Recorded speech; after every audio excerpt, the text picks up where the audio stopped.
ನಮ್ಮ ಭಾರತದ ನಮ್ಮ ಕರ್ನಾಟಕದ ಬೆನ್ನೆಲುಬು ಬಂದು ರೈತರು. ರೈತರು ಹೊಟ್ಟೆ ಮಾತ್ರ ದಯವಿಟ್ಟು ಉರ್ಸಕ್ಕೆ ಹೋಗ್ಬೇಡಿ ಸ್ವಾಮಿ, ದಯವಿಟ್ಟು. ನಮಸ್ಕಾರ, ನಾವು ನಿಮ್ಮ ಕಾರ್ತಿಕ್ ವೆಂಕಟೇಶ್. ಬಿಡದಿ ಟೌನ್ಶಿಪ್ ಈ ವಿಚಾರ ಮತ್ತೆ ಸದ್ದು ಮಾಡ್ತಾ ಇದೆ, ತುಂಬ ವಿರೋಧಗಳು ವ್ಯಕ್ತಪಡಿಸ್ತಾ ಇದ್ದಾರೆ. ಯಾಕೆ ಅಂದರೆ 2003 ಕೂಡ ಬಿಡದಿಲಿ ಟೌನ್ಶಿಪ್ ಮಾಡಬೇಕು ಅಂತ ನಮ್ಮ ಮಾನ್ಯ ಎಚ್ ಡಿ ಕುಮಾರಸ್ವಾಮಿಗಳು ಅಂದರೆ ಅಂದಿನ ಮುಖ್ಯಮಂತ್ರಿಗಳಾಗಿದ್ದರು, ಅವರು ಕೂಡ ಈ ಪ್ರಾಜೆಕ್ಟ್ಗೆ ಕೈ ಹಾಕಿರ್ತಾರೆ. ಆದರೆ ಅಂದು ಎಲ್ಲ ರೈತರು ಇದನ್ನು ವಿರೋಧ ಮಾಡಿರ್ತಾರೆ. ಅವ್ರು ಯಾವಾಗಲೂ ಹೇಳ್ತಾ ಇರ್ತಾರೆ, ನಾನು ರೈತರ ಪರ ನಮ್ಮದು ರೈತ ಪರ ಸರ್ಕಾರ ಅಂತ.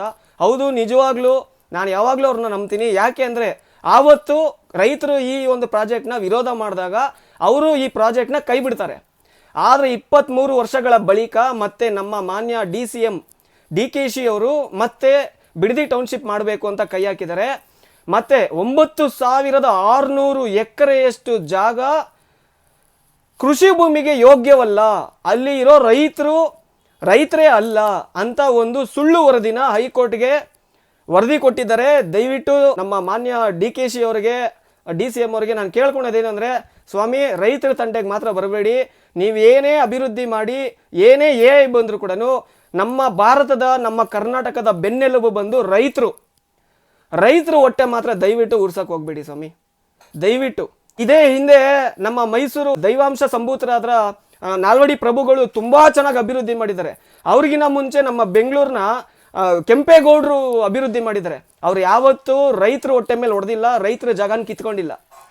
ದಯವಿಟ್ಟು ನೀವು ಕೇಳ್ಕೊಳ್ಳೋದೇನು ಅಂದರೆ, ಯಾವುದು ಯೋಗ್ಯವಲ್ಲ ಅಂಥ ಭೂಮಿನ ಗ್ರೌಂಡ್ ರಿಪೋರ್ಟ್ ತಗೊಂಡು ಮಾಡಿ, ಏನು ಚೆನ್ನಾಗಿರೋ ಒಂದು ಕೃಷಿ ಭೂಮಿನ ಯೋಗ್ಯವಲ್ಲ ಕೃಷಿಗೆ ಅಂತ ಹೇಳಿ ಸುಳ್ಳು ವರದಿ ಕೊಟ್ಟು ರೈತರು ಹೊಟ್ಟೆ ಮೇಲೆ ಮಾತ್ರ ಹೊಡಿಬೇಡಿ. ನೀವು ರೈತರ ಭೂಮಿನ ತಗೊಳೋದಕ್ಕೆ ನೀವು ಏನು ಎಕರೆಗೆ 2 ಕೋಟಿ ಕೊಡ್ತಿರೋ, ಇಲ್ಲಾಂದರೆ ಕುಂಟೆಗೆ 2 ಲಕ್ಷ ಕೊಡ್ತಿರೋ, ಏನು ಮಾಡ್ತಿರೋ. ಆದರೆ ಇದು ಆ ರೈತನಿಗೆ ಸ್ವಲ್ಪ ದಿನ ದುಡ್ಡಿರೋ ಗಂಟ ಅವನು ಸ್ವಲ್ಪ ಮಜಾ ಮಾಡ್ತಾನೆ. ಆದರೆ ರೈತನ ಹತ್ರ ಭೂಮಿ ಇದ್ದರೆ ಅವನು ಹುಟ್ಟಿದಾಗಿಂದ ಸಾಯೋ ಗಂಟನೂ ಅವರು ರಾಜಾನೇ. ರೈತರಿಗೆ ಭೂಮಿ ಎಂದೂ ಕೈ ಬಿಟ್ಟಿಲ್ಲ.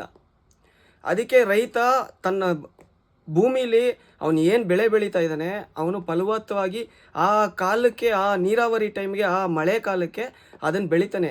ದಯವಿಟ್ಟು ರೈತರ ಭೂಮಿನ ಕಿತ್ಕೋಬೇಡಿ. ಫಲವತ್ತಾಗಿರೋ ಭೂಮಿನ ಕೃಷಿಗೆ ಯೋಗ್ಯವಲ್ಲ, ಅಲ್ಲಿ ಬರೀ ಒಂದು 20-30 ಜನ ರೈತರಿದ್ದಾರೆ ಅಂತ ಸುಳ್ಳು ವರದಿಗಳನ್ನ ಕೊಡಬೇಡಿ. ಕನ್ನಡ ಪರ, ಕನ್ನಡಿಗ ಪರ, ಕರ್ನಾಟಕದ ಪರ ಅಂತ ಹೇಳಿ ಬಂದಿದ್ದೀರ ಆಡಳಿತಕ್ಕೆ. ರೈತರ ಪರನೂ ಸ್ವಲ್ಪ ಯೋಚನೆ ಮಾಡಿ. ಅಭಿವೃದ್ಧಿ ಏನೇ ಮಾಡಿದ್ರು ರೈತರಿಗೆ ಯಾವತ್ತೂ ಅದು ನೋವನ್ನುಂಟು ಮಾಡಿಕೊಡ್ಬಾರ್ದು. ಧನ್ಯವಾದಗಳು. ಜೈ ಕರ್ನಾಟಕ.